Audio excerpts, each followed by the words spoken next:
Discovery of the ancient guardian. The morning sun cast long shadows across the excavation site on Kepler 442b as Dr. Elena Vasquez wiped sweat from her forehead.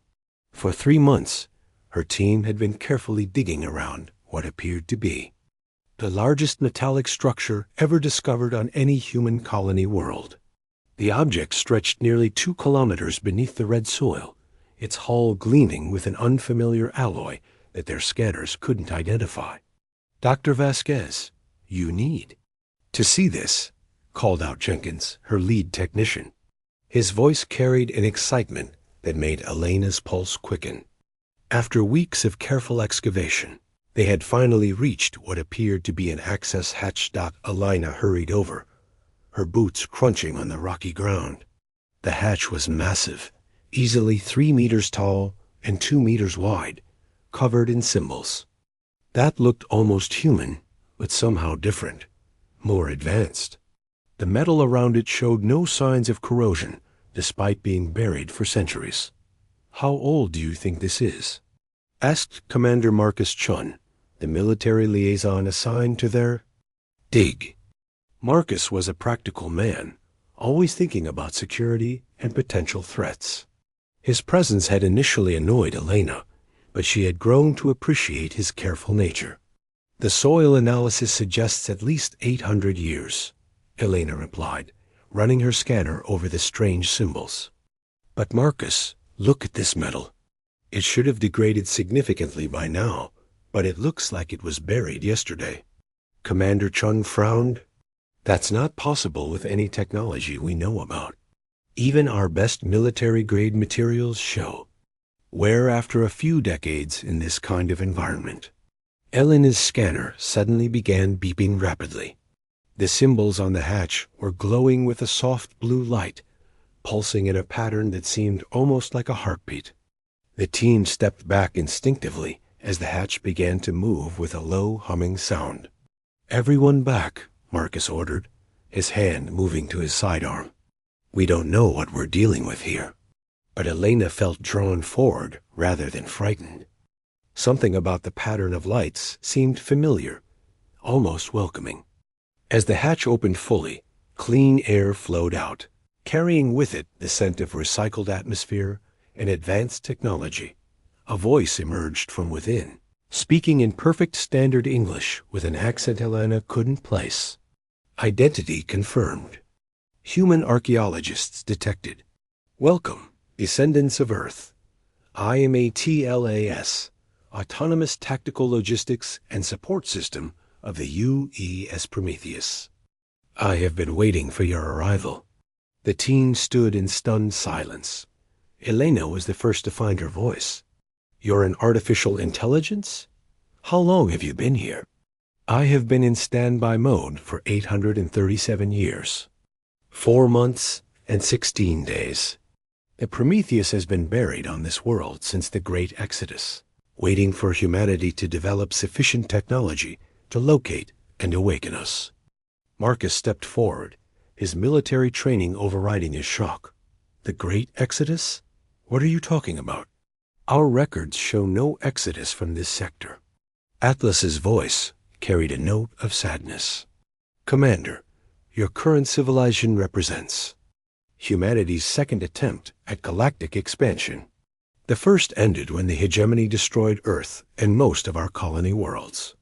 The Prometheus was one of 12 supercarriers that fled with survivors, hoping to preserve human knowledge and culture until we could return strong enough to reclaim our place among the stars."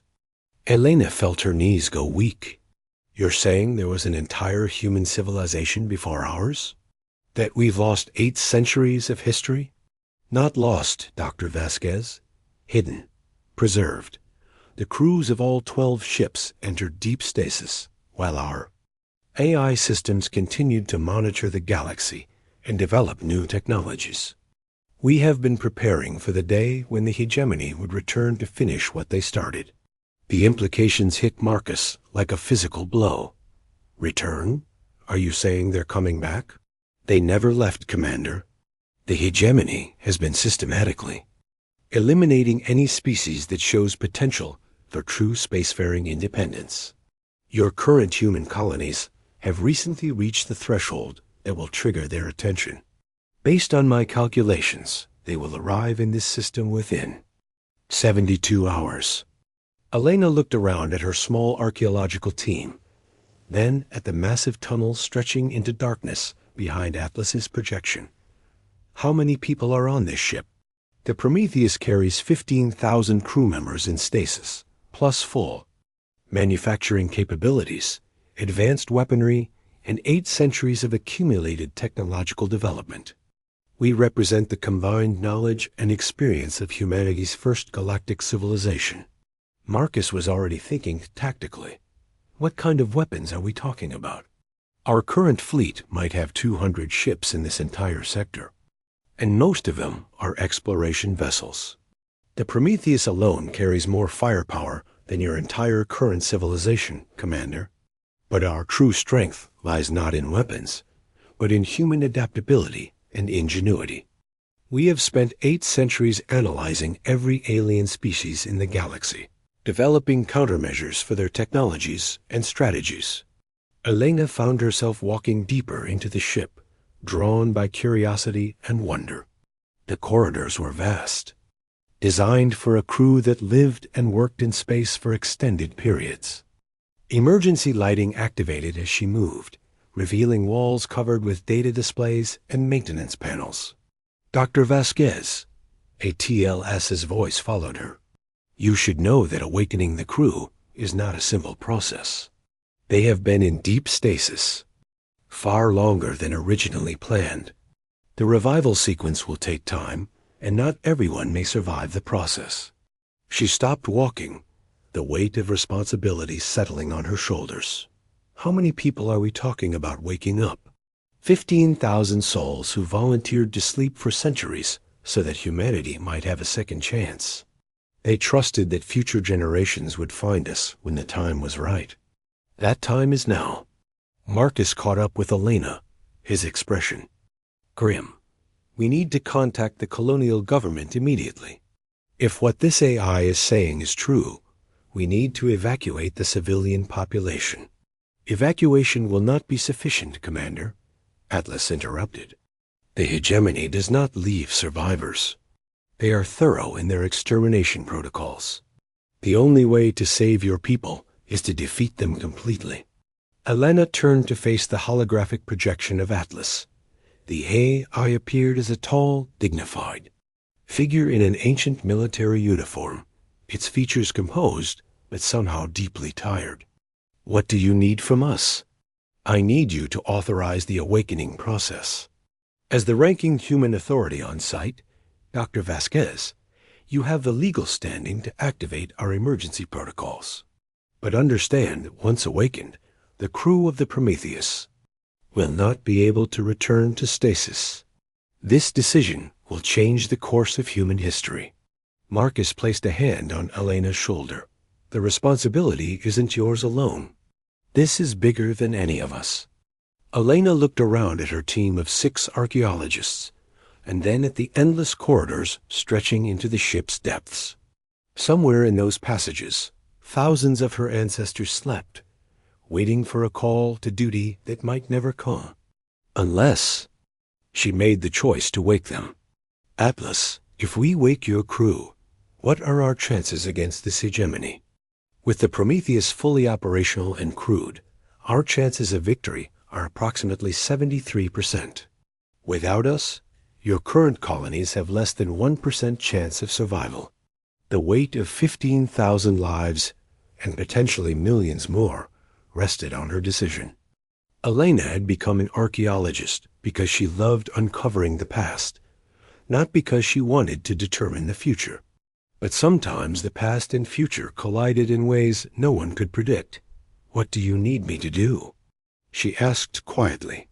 A TLS. Projection smiled for the first time. Place your hand on the authorization panel, Dr. Vasquez. Speak your name clearly, and confirm that you authorize the awakening of the crew of the U-East Prometheus for the defense of humanity. Elena walked to the glowing panel Atlas indicated. Her reflection stared back at her from its surface, looking small and uncertain. But behind her reflection, she could see the vast ship stretching into darkness, filled with sleeping heroes who had sacrificed everything for a moment just like this. She placed her palm on the panel. Dr. Elena Vasquez, Chief Archaeologist of the Kepler 442b expedition. I authorize the awakening of the crew of the UEC, Prometheus, for the defense of humanity. The ship came alive around them. Lights began flickering on throughout the corridors, and a deep thrumming filled the air as massive systems activated for the first time in centuries. Throughout the ship, revival chambers began their delicate work of bringing the dead back to life. Awakening process initiated, Atlas announced. Estimated time to full crew revival, 18 hours. Dr. Vasquez, Commander Chun, I suggest you prepare your people. The galaxy is about to remember why humanity was once feared among the stars. As alarms began sounding in the distance and the phone, ship's ancient engines rumbled to life. Elena realized that her quiet archaeological dig had just become the opening move in a war 8 centuries in the making. The sleeping Titan was awakening, and the stars themselves would tremble at humanity's return. Asterisk the galaxy's reckoning 18 hours later, Dr. Elena Vasquez stood in the observation deck of the UES Prometheus, watching as the ship's massive engines lifted them from their 8th century grave. The archaeological site that had been her world for months now looked tiny beneath them, just a small scar on the planet's surface where humanity's greatest secret had been hidden. The ship's transformation had been remarkable. What had appeared to be a dead relic was now a fully operational vessel, its corridors filled with the sounds of crew members going about their duties with practiced efficiency. These were people who had fallen asleep when Elena's civilization was barely beginning, and they had awakened to find their descendants in mortal danger. Dr. Vasquez, Captain Reeves requests your presence on the bridge, came a voice behind her. She turned to see Lieutenant Commander Torres, a woman who had been Elena's age when she entered stasis 8 centuries ago, but whose eyes held the wisdom of someone who had lived through humanity's darkest hour. Elena followed Torres through corridors that hummed with energy. They passed crew members working on systems she couldn't begin to understand, their movements quick and purposeful. These people had trained their entire lives for a war they hoped would never come, and now that it had arrived, they seemed almost relieved to finally face it. The bridge of the Prometheus was unlike anything in Elena's experience. The command center was vast, with holographic displays showing tactical information from across the solar system. At its center stood Captain Sarah Reeves, a tall woman with silver hair and eyes that seemed to see everything at once. Dr. Vasquez, Captain, Reeves said without turning around. Atlas has briefed me on the current situation. I want to thank you for making the difficult choice to wake us. Not many people would have the courage to shoulder that responsibility. Elena approached the captain's position, watching as data flowed across the displays around them. Captain, I need to understand what we're facing. ATLAs mentioned the hegemony, but I need to know exactly what that means for my people. Captain Reeves turned to face her, and Elena saw pain in those ancient eyes. A hegemony is an alliance of 12 alien species, united by their belief that the galaxy belongs to them alone. They systematically eliminate any civilization that shows potential for true independence. 800 years ago, they destroyed Earth and 17 colonial worlds, killing over 12 billion humans. The number hit Elena like a physical blow. Her entire current civilization numbered less than 50 million people spread across 20 worlds. How could they have been so thorough? They're patient, Dr. Vasquez. They watch species develop, allowing them to reach a certain level of technology before striking. It creates the maximum psychological impact while preventing any real resistance from forming. Captain Reeves gestured to a display showing ship movements at the edge of the system. They're here now. Elena stared at the tactical display. Hundreds of alien ships had appeared at the system's edge, their formations perfect and threatening. How many ships are there? Initial count shows 400 vessels, reported Commander Chun, who had been integrated into the bridge crew. ATLAs. What are we looking at in terms of capability? The AI's projection appeared beside them. The hegemony has made significant technological advances in the past 8 centuries, but they have also grown complacent. Their current fleet represents primarily ships from their client species, with only a few true hegemony vessels. Captain Reeves studied the enemy formation. They're not taking us seriously yet. They see one large ship and assume we're just another minor civilization with delusions of grandeur. Are we going to run? Elena asked, though something in the captain's demeanor suggested that wasn't an option. Dr. Vasquez, we've been running for 800 years. Every member of this crew volunteered to sleep through centuries so that humanity would have another chance to stand against the darkness. We're not running anymore. The ship's communication system activated, filling the bridge with an alien. Voice speaking through translation software. Unknown vessel, you are in violation of hegemony space. Surrender immediately or be destroyed. You have 10 minutes to comply. Captain Reeves smiled grimly. Atlas, open a channel. Full spectrum broadcast so everyone in the system can hear. Channel open, Captain. This is Captain Sarah Reeves of the United Earthship Prometheus. We are humans, descendants of Earth, and we do not recognize your authority in our space. You destroyed our homeworld and murdered our people, but you did not destroy our spirit. We have returned, and this time we are ready for you. The bridge fell silent as the transmission ended. Elena could feel the tension radiating from every crew member, but it wasn't fear. It was anticipation. The alien response came quickly. Impossible. The humans were eliminated centuries ago. You are either deluded survivors or another species using stolen technology. Regardless, you will be destroyed. Captain, reported the tactical officer, enemy fleet is moving to attack formation.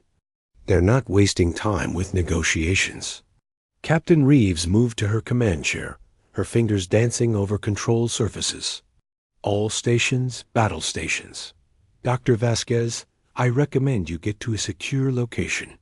But Elena found herself unable to move. She was about to witness something that would define the future of human civilization. Captain, what are our chances? Against 400 ships? In the old days, we would have run. But Dr. Vasquez, we've had 8 centuries to prepare for this moment. Every system on this ship has been designed and redesigned with one purpose, to make sure humanity never faces extinction again. The enemy fleet had spread into a massive formation, surrounding the Prometheus from all sides. On the tactical display, it looked hopeless. One ship against hundreds. But Elena noticed something in the crew's attitude. They weren't afraid. They were eager. Enemy fleet is in weapons range, reported the tactical officer. They're charging. Weapons. Atlas, show them what 8 centuries of human ingenuity looks like. Captain Reeves ordered. The space around the Prometheus suddenly filled with light as thousands of objects launched from hidden bays throughout the ship. Elena watched in amazement as the objects spread out, moving with impossible speed and agility. Are those fighters? She asked. Autonomous combat drones, Atlas explained. Each one contains the combat experience of our best pilots, with reaction. Times no biological being can match. We have been perfecting them for 8 centuries. The alien fleet began firing, their weapons lighting up space with deadly energy. But the human drones moved like schools of fish, weaving between the attacks, with fluid grace. As they closed distance with the enemy ships, they began their own assault. Elena watched in fascination as the drones worked in perfect coordination.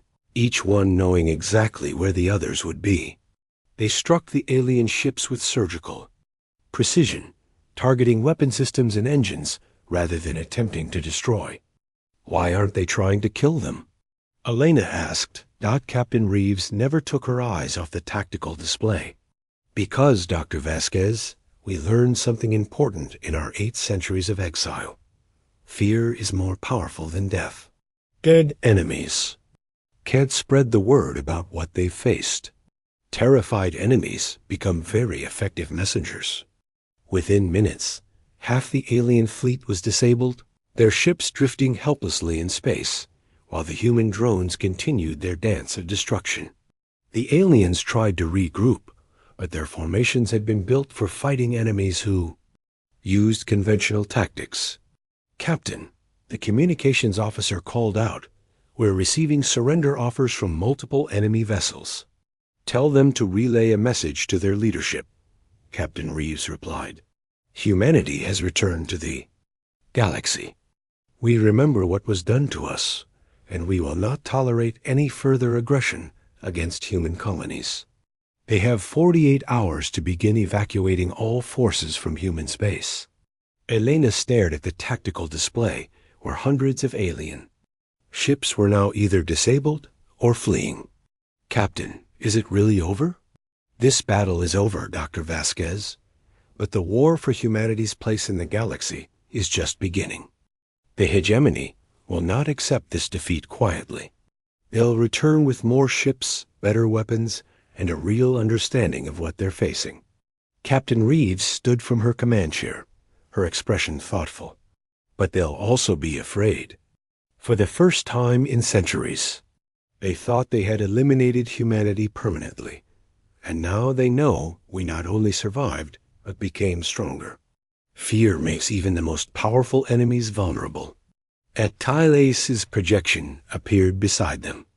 "Captain, we're receiving communications from human colonies across the sector. Word of our victory is spreading rapidly." "Good," Captain Reeves nodded. "It's time for humanity to know they're not alone anymore. Dr. Vasquez, your archaeological expedition has just changed the course of galactic history."